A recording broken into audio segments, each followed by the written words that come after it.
If you're making decent money or you're nearing retirement, you probably already know that investing is the key to long-term financial success and financial independence. But here's the problem. Many people don't know which bucket to put their money in first, and they end up putting their money in the wrong bucket. For example, you choose the wrong type of retirement account to put your money in today, and then you end up getting hammered by taxes later on. So today we're going to talk about the right order to invest your money. And if you get this right, you could potentially save tens of thousands or even hundreds of thousands of dollars in unnecessary taxes, maximize every dollar you invest, and build wealth and secure your retirement without overcomplicating the process. But first, my name is Kevin Lum. I'm a certified financial planner, and this channel is dedicated to helping 1 million people retire without worry. So let's dive in.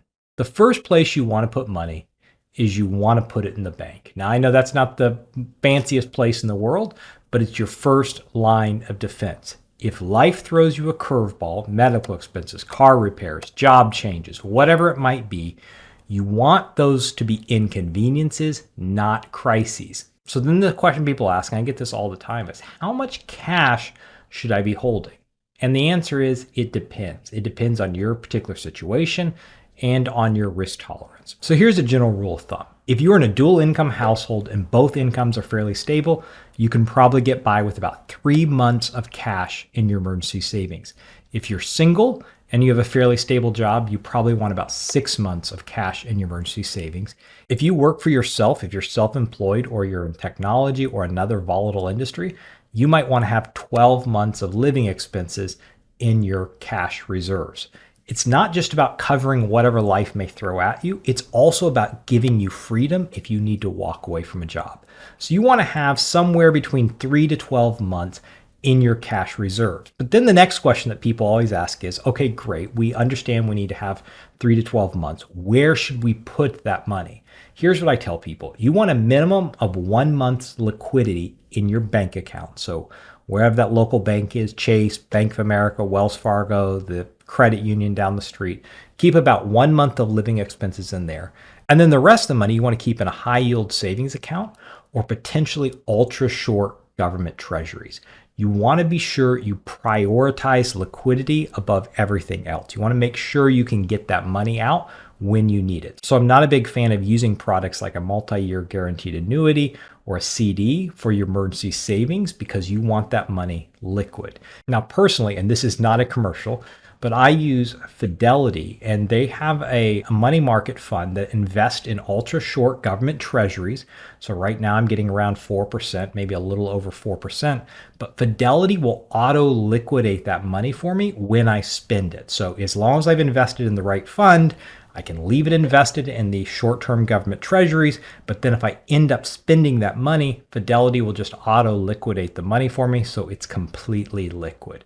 So you want to make sure you're getting a decent return on this cash that's sitting there, but you want to prioritize liquidity, easily getting to that cash over and above the return. So don't invest it in bonds where you can lose the value in the short term. And I would stay away from CDs and multi-year guaranteed annuities or anything else that has a lockup period to it. So now let's move to the next step. You funded your emergency savings, and you don't have to do it all immediately, right? Just get started. You want a minimum of $1,000 in your emergency savings, but then have a goal, right? This is how much money. I want to have 3 months living expenses or 6 months or a year or whatever makes sense for your particular situation.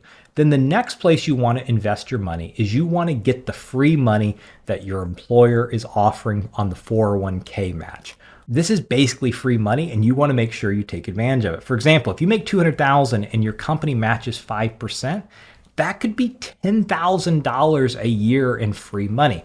Now, not all companies are that generous, and not even all companies have 401k plans, but most companies that have a 401k plan will have some sort of match. So once you put some money into your emergency savings, next, make sure you take advantage of the free money in your company's retirement plan. Next, pay off high interest debt.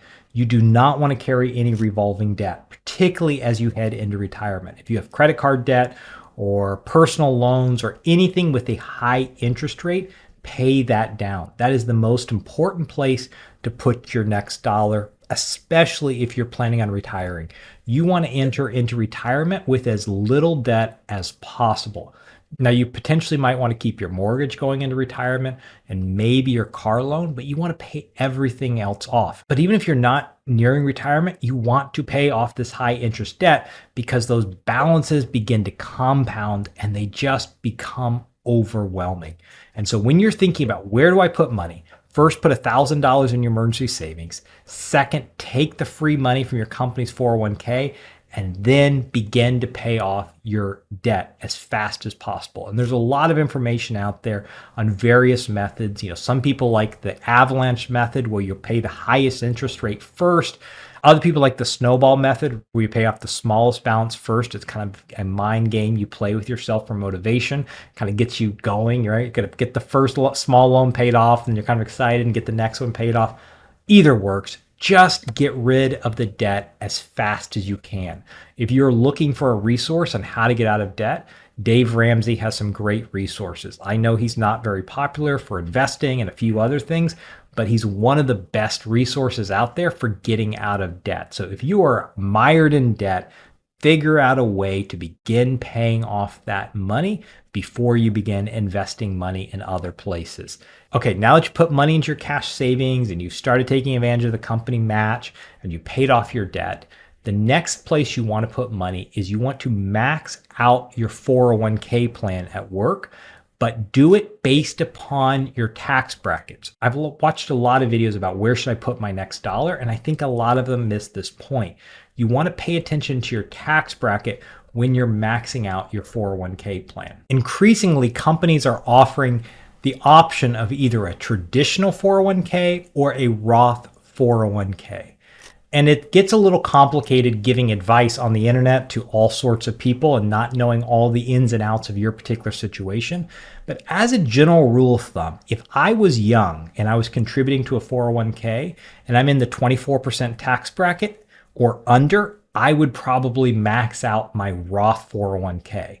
If I'm in the 32% tax bracket or higher, I would probably max out my traditional 401k. Now, just in case you don't know the difference, with the traditional 401k, you get a tax break today, but you pay tax 30 years from now after your money has grown and compounded, invested in the market, and you could end up paying a lot more money in tax. Whereas if you put your money into a Roth 401k, you do not receive a tax deduction today, but all of that money comes out in the future completely tax-free. Now, the contribution limits are the same.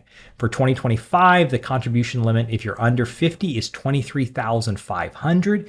If you're 50 and over, you get a $10,000 catch-up. So your total contribution limit is $30,500. That is for the employee contribution. The company can also put in some money as well. But here's the thing I want you to remember. If you are in the 24% tax bracket or under, I would consider putting your money into a Roth 401k over and above a traditional 401k, because I work with a lot of 401k millionaires, I think that's the term they're using now, who now have a big tax problem because of that. I would highly recommend that you at least explore, if you have the option, of putting money into your Roth 401k.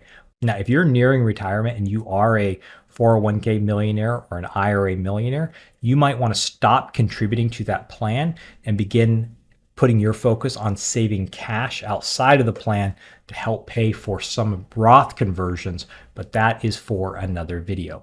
Now that you've maxed out your 401k, the next place I would put money is into a health savings account. I think health savings accounts are one of the best tax strategies available to the average person, but it is not available to everyone because you have to have a high deductible health plan to qualify for an HSA. But if you do qualify for an HSA, it is one of the most powerful investment accounts that you can use because it's triple tax advantaged. Contributions are tax deductible, the money grows tax free, and as long as it's spent on healthcare expenses, all the earnings and the income come out completely tax free.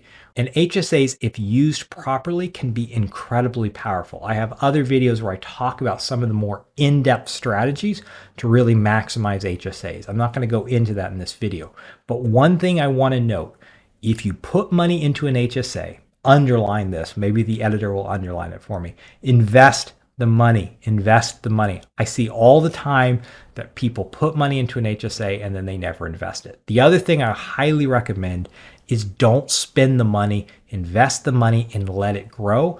If you can afford it, pay for your medical expenses out of pocket and just let that pile of money grow. It can be incredibly powerful when you go to retire later in life. Okay, next, you've got some more money laying around, right? You've got your emergency savings, you maxed out your 401k, you maxed out your HSA, and you still want to invest some more money. The next place you can invest is in a Roth IRA. Now, the problem is for many of you watching, you may earn too much money to make a direct contribution to a Roth IRA. As of this year, it's about $161,000 for a single filer, $240,000 for people who are married filing jointly. Now remember, those numbers are before your standard deductions, so they're actually a little bit higher. But if you make too much money to make a contribution to a Roth IRA, you may be able to make a backdoor Roth IRA contribution. The way you do this, and follow this because it doesn't make any sense, but you're going to open a traditional IRA and you're going to make a non-deductible contribution to the traditional IRA. Now, the reason you're making a non-deductible contribution is because you probably earn too much to get a deduction for that traditional IRA contribution. You are then going to convert that to a Roth IRA.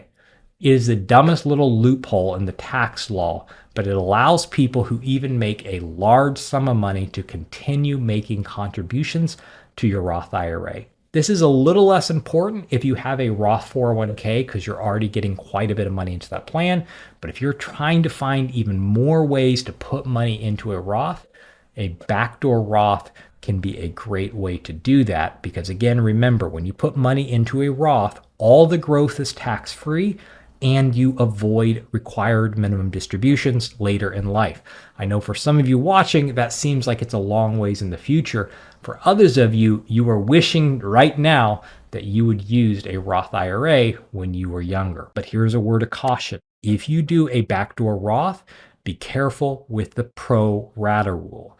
Meaning, if you have an existing traditional IRA, you could owe taxes on the conversion. Honestly, if you're going to do a backdoor Roth, you should probably reach out to a financial advisor or a tax professional because there's a number of steps I haven't even mentioned and it can be just a bit tricky. But some of you watching are saying, but Kevin, I've got even more money that I want to invest. Well, I've got good news for you. You might be able to use something called the Mega Backdoor Roth IRA. Now, this strategy is not going to work for everyone. It's going to be dependent on the 401k plan at your work. This only works if your company's 401k plan allows for after-tax contributions and in-plan Roth conversions. But if your company allows you, you might be able to put in $70,000 a year into your Roth IRA. If you're under 50, if you're over 50, you might be able to put $77,500 into your Roth IRA. But remember, this is only if your 401k plan allows it. But if they do, this is an incredibly powerful move. Now, I'm not going to go into the mechanics of a Mega Backdoor Roth. I could do a 15-minute video, and this video has already gone on too long. But there are a lot of great YouTube videos on Mega Backdoor Roth, but I just want to make sure that you knew that it was available to you.